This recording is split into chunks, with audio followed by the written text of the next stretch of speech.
আমলের প্রেরণা দাও ইয়া ইলাহি, গুনাহ থেকে আমায় বাঁচাও ইয়া ইলাহি, গুনাহ থেকে আমায় বাঁচাও ইয়া ইলাহি।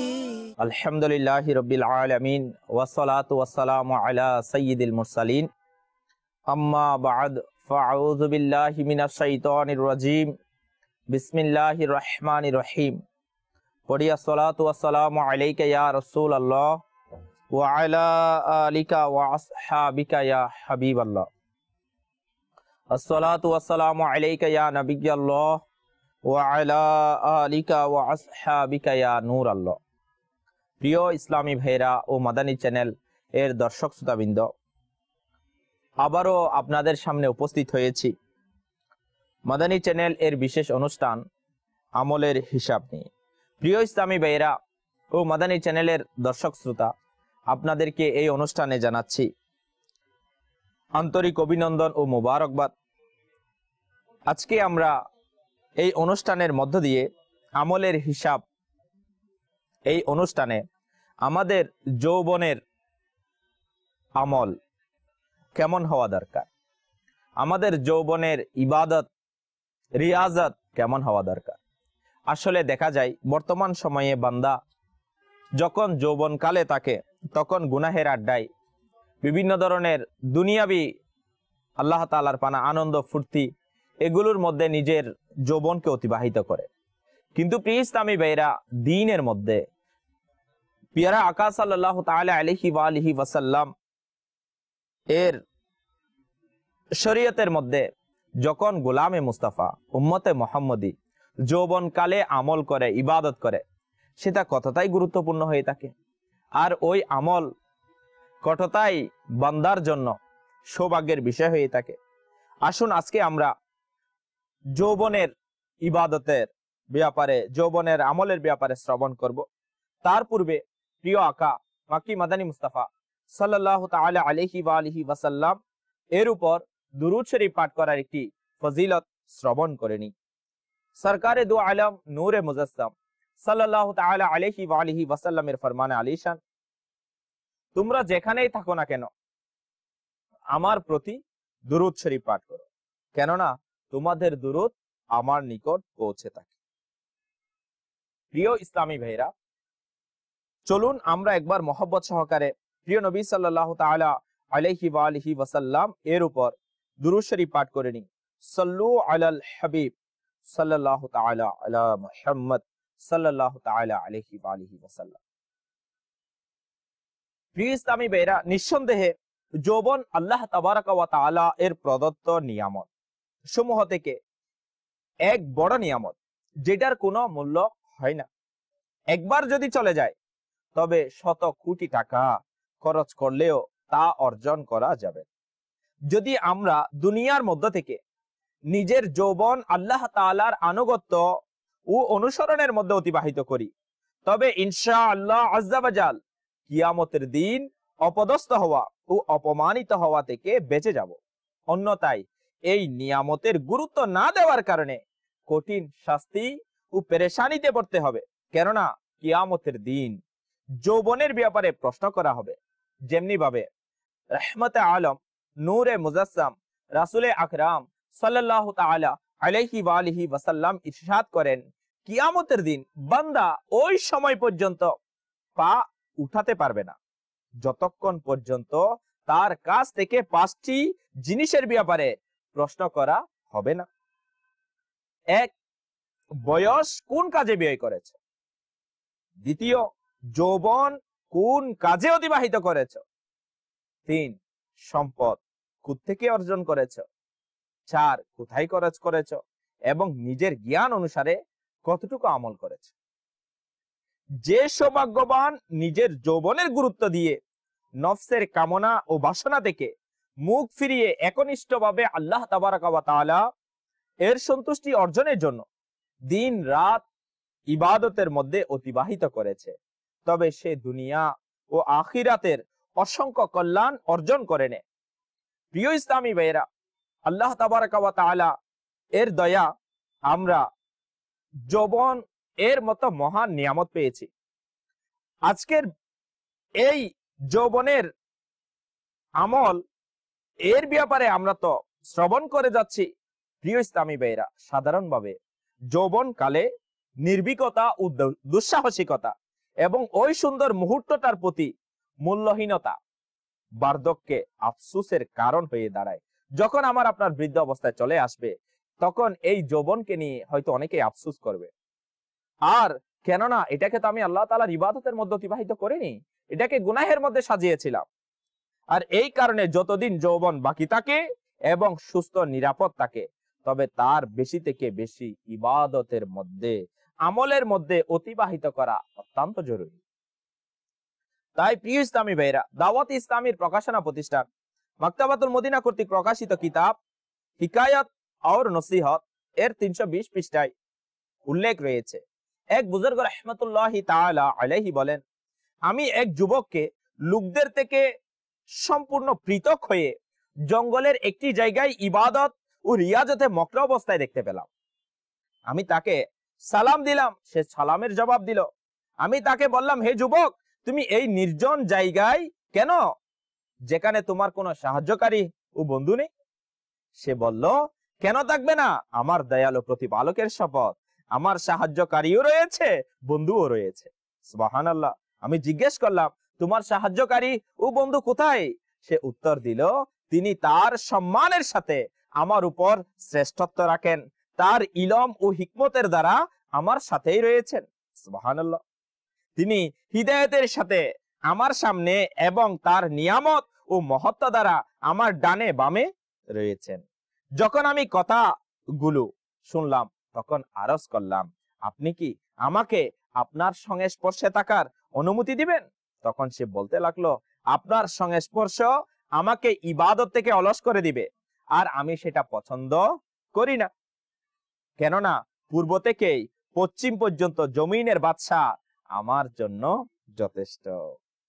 প্রিয় ইসলামী ভাইরা, তখন ইনি জিজ্ঞেস করলো, আপনার কি এই নির্জন জায়গায় ভয় হয় না? সে জবাব দিল, যার প্রিয় বন্ধু আল্লাহ তাআলা, তার আবার ভয় কিসের? আমি জিজ্ঞেস করলাম, খাবার কোথায় থেকে আহার করেন? উত্তর দিল, যখন আমি ছোট ছিলাম তখন তিনি তার দয়ায় মায়ের পেটের ভিতর আমাকে রিজিক দিয়েছেন, আর এখন যখন আমি বড় হয়ে গেছি তখন তিনি কি আমাকে রিজিক দিবেন না? আমার জন্য তার কাছে নির্ধারিত রিজিক রয়েছে এবং সেটার উপরও লেখা রয়েছে। তারপর আমি তাকে দোয়া করার জন্য বললাম, তখন তিনি আমাকে এইভাবে দোয়া করলেন, আল্লাহ তাআলা আপনার চোখকে তার নাফরমানি থেকে রক্ষা করুক এবং আপনার অন্তরকে তার ভয়ে মালামাল করে দিক, আর আপনাকে ওই লোকদের মতো না বানাক যারা তার ইবাদত থেকে অলস হয়ে রয়েছে। এরপর সে যখন যাওয়ার জন্য দাঁড়িয়ে গেল, তখন আমি তার কাছে গিয়ে জিজ্ঞাসা করলাম, হে আমার ভাই, পরবর্তীতে কখনো আবার আপনার সাথে দেখা হবে? তখন সে হেসে বলল, আজকের পর দুনিয়াতে আর কখনো দেখা হবে না।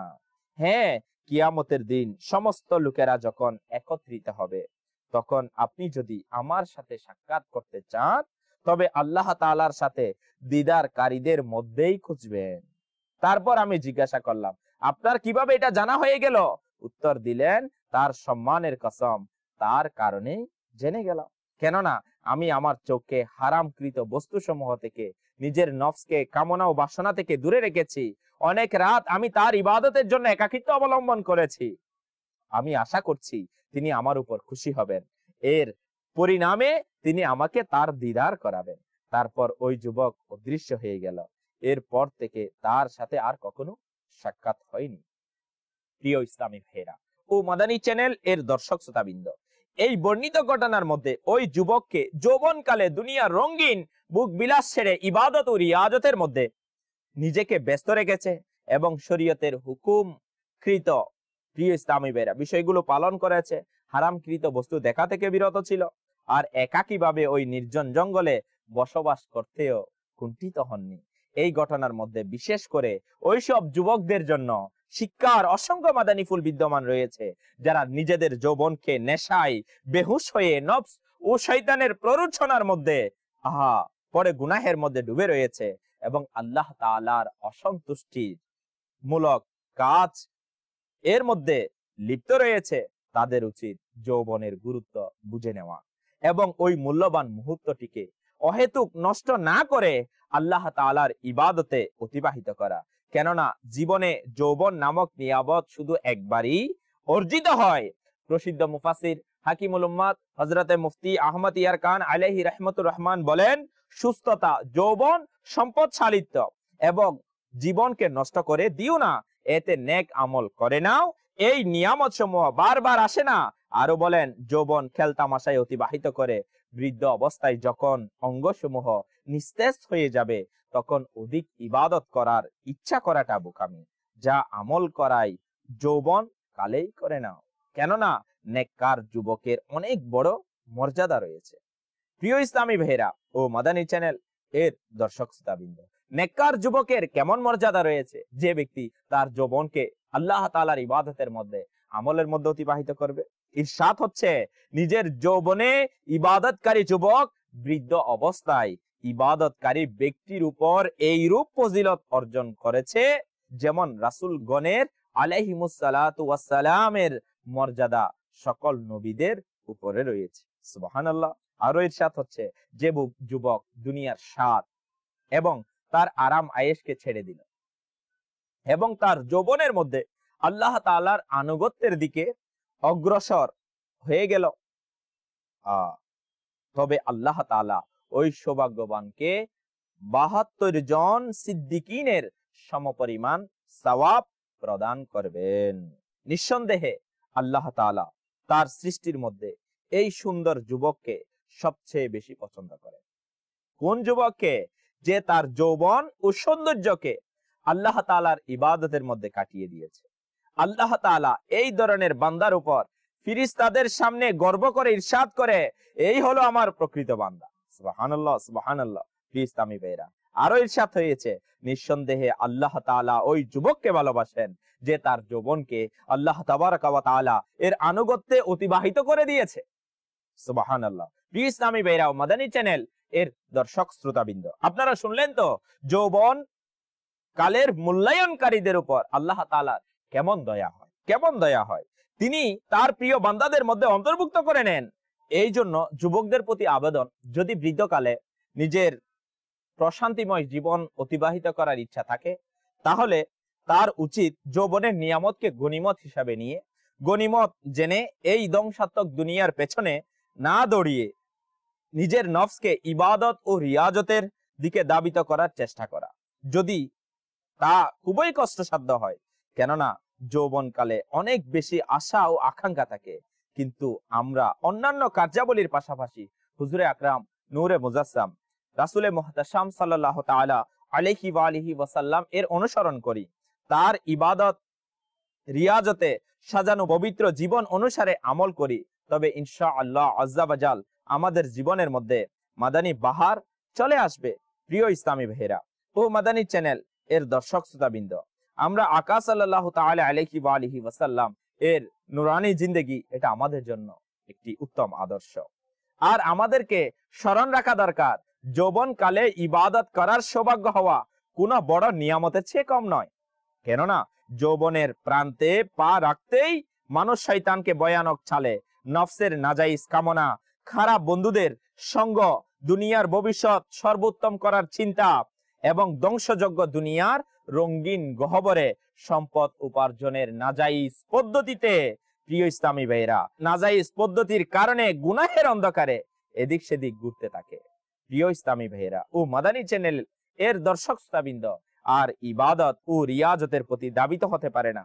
স্মরণ রাখবেন, আমাদেরকে খুব অল্প সময়ের জন্য দুনিয়াতে পাঠানো হয়েছে, আর এই অল্প সময়ের মধ্যে কবর, হাসর, ফুলসিরাত এর দীর্ঘ সময়ের কার্যাবলীর জন্য আমাকে আপনাকে প্রস্তুতি গ্রহণ করতে হবে।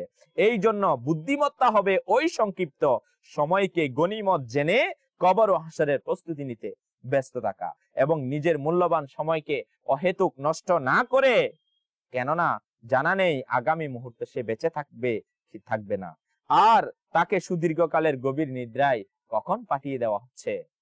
এই কারণে যৌবন ও জীবনকে গনিমত জেনে নেকির কাজে ব্যস্ত হয়ে যাওয়া চাই। হাদিসে মুবারাকার মধ্যে রয়েছে, প্রিয় ইসলামী ভাইরা, পাঁচটা জিনিসের পূর্বে গনিমত মনে করা হয়েছে।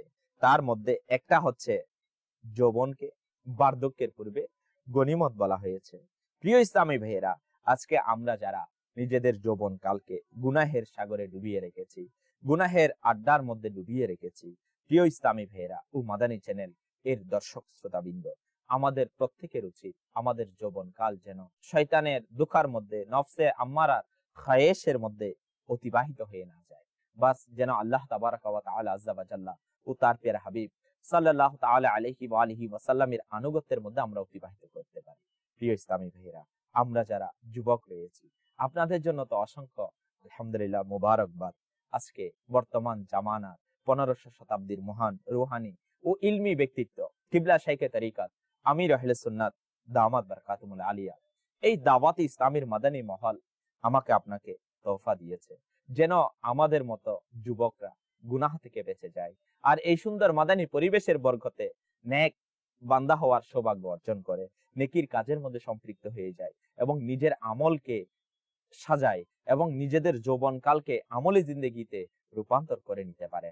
আজকে আমরা আমাদের এই আমলের হিসাব অনুষ্ঠানের মধ্য দিয়ে আমরা আমাদের যৌবনের আমলের ব্যাপারে জেনেছি। হ্যাপি ইসলামী ভাইরা, যৌবনের আমল না, এটা বান্দাকে আলহামদুলিল্লাহ আযজা ওয়া জাল বৃদ্ধ অবস্থায় সফলতা দান করবে। বৃদ্ধ অবস্থায় বান্দা যখন এই যৌবনকালে ইবাদত করবে, সেটা বৃদ্ধ অবস্থায় তাকে বরকত দান করবে। প্রিয় ইসলামী ভাইরা, এটা কিভাবে সম্ভব? কিতাবের মধ্যে এসেছে, হযরত সাইয়্যিদুনা আল্লামা জয়নুদ্দিন আব্দুর রহমান ইবনে রজব হাম্বলী রাহমাতুল্লাহ আলাইহি যৌবন কালে ইবাদত করার ব্যাপারে অনেক সুন্দর কথা বলেছে। যে ব্যক্তি আল্লাহ তাআলাকে ওই সময় পর্যন্ত স্মরণ রাখে যখন সে যুবক ও সুস্থ ছিল, আল্লাহ তাআলা তাকে ওই সময় স্মরণ রাখবেন সে যখন বৃদ্ধ ও দুর্বল হয়ে যাবে, এবং বৃদ্ধ অবস্থায় তাকে উত্তম শ্রবণ শক্তি, উত্তম দৃষ্টিশক্তি ও স্মরণ শক্তি দান করবেন।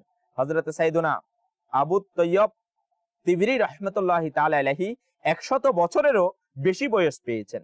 তিনি রাহমাতুল্লাহি তাআলা আলাইহি স্মরণ শক্তি, শারীরিক গঠন ও সুস্থ সবল ছিলেন। তিনি রাহমাতুল্লাহি তাআলা আলাইহি এর কাছে কেউ সুস্থতার গোপন রহস্য জিজ্ঞাসা করে, তখন বলেন, আমি যৌবন কালে আমার শরীরকে, শক্তিকে গুনাহ থেকে বাঁচিয়ে রেখেছি, আর আজ যখন আমি বৃদ্ধ হয়ে গেছি তখন আল্লাহ তাআলা তা আমার জন্য বহাল রেখেছেন। প্রিয় ইসলামী ভাই, এর বিপরীতে সাইয়্যিদুনা জুনাইদ বাগদাদি রাহমাতুল্লাহ আলাইহি এক বৃদ্ধ লোককে দেখলো যে ভিক্ষা করছে। তিনি রাহমাতুল্লাহ আলাইহি বললেন, ওই ব্যক্তি যৌবনকালে আল্লাহ তাআলার হক নষ্ট করেছে এবং আল্লাহ তাআলা তাকে বৃদ্ধকালে তার শক্তি বিনষ্ট করে দিয়েছে। হে প্রিয় ইসলামী ভাইরা, আমরা শুনলাম তো আল্লাহ তাআলার নেক বান্দারা তাদের যৌবনের বাগানকে ইবাদত ও রিয়াজতে পানি দ্বারা সিক্ত করেছেন এবং গুনাহ থেকে বেঁচে থাকতেন। তখন আল্লাহ তাআলা বৃদ্ধকালেও তাদের উপর যৌবনের শক্তি অবশিষ্ট রাখেন। কিন্তু আফসোস, আমাদের যুবকরা ইবাদত ও তিলাওয়াতে ব্যস্ত থাকার পরিবর্তে mobile phone, internet, social media এবং টিভির খারাপ ব্যবহারের কারণে তাদের মূল্যবান সময় গুরুত্বহীন ও মূল্যহীন ভাবে নষ্ট করতে ঝুঁকে পড়ে। মোবাইল ফোন নতুন টেকনোলজির একটি অংশ, প্রয়োজনীয়তা ও যোগাযোগের একটি বড় মাধ্যম, যা আমাদের জন্য উপকারী, সেখানে অথচ এটার ভুল ব্যবহারের কারণে অনেকেই ক্ষতিগ্রস্ত হচ্ছে। যেমন আজকে আমাদের যুব সমাজ যেটা সোশ্যাল মিডিয়ার মাধ্যমে এবং মোবাইল ফোন এবং ইন্টারনেট এটার মাধ্যমে নিজের যৌবনকে গুনাহের মধ্যে বিনষ্ট করার কাজে ব্যস্ত রয়েছে। হে প্রিয় ইসলামী ভাইরা ও মাদানী চ্যানেল এর দর্শক শ্রোতাবৃন্দ, যেটা হয়তো আজকে যুব সমাজকে অশ্লীলতার দিকে, গুনাহের দিকে, আল্লাহ তাআলার নাফরমানির দিকে, মা বাবার নাফরমানির দিকে ধাবিত করে দিচ্ছে। তো আমরা যারা আজকে মাদানী চ্যানেলের পর্দার মাধ্যমে আমলের হিসাব এই অনুষ্ঠান দেখছি, আসুন না আমরা আমাদের যুব সমাজকে বাঁচাই, আমরা আমাদের যৌবন কালকে গুরুত্বহীনতায় না কাটিয়ে এটাকে গুরুত্ব দিয়ে ইবাদত ও রিয়াজতের মধ্যে কাটাই, দাওয়াত ইসলামীর মাদানী মহলে সম্পৃক্ত হয়ে যায়, আর এর মাধ্যমে নিজের আমলগুলোকে পরিশুদ্ধ করে নি। আল্লাহ তাবারাক ওয়া তাআলা আমাদের প্রত্যেককে যৌবন কালগুলোকে হিফাজত করার এবং সেগুলোকে ইবাদতের মধ্যে অতিবাহিত করার তৌফিক দান করুক। আমিন আমিন বিজাহিন নবিল আমিন। প্রিয় ইসলামী ভাইরা ও মাদানী চ্যানেল এর দর্শক শ্রোতাবৃন্দ, আজকে এই পর্যন্তই। পরবর্তী অনুষ্ঠান দেখার আমন্ত্রণ জানিয়ে বিদায় নিচ্ছি আপনাদের সামনে থেকে। ইনশাআল্লাহ আজ্জা ওয়া জাল মাদানী চ্যানেল দেখতে থাকুন।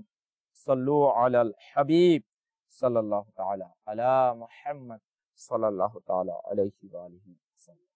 আমূলের প্রেরণা দাও ইয়া ইলাহি, গুনাহ থেকে আমায় বাঁচাও ইয়া ইলাহি।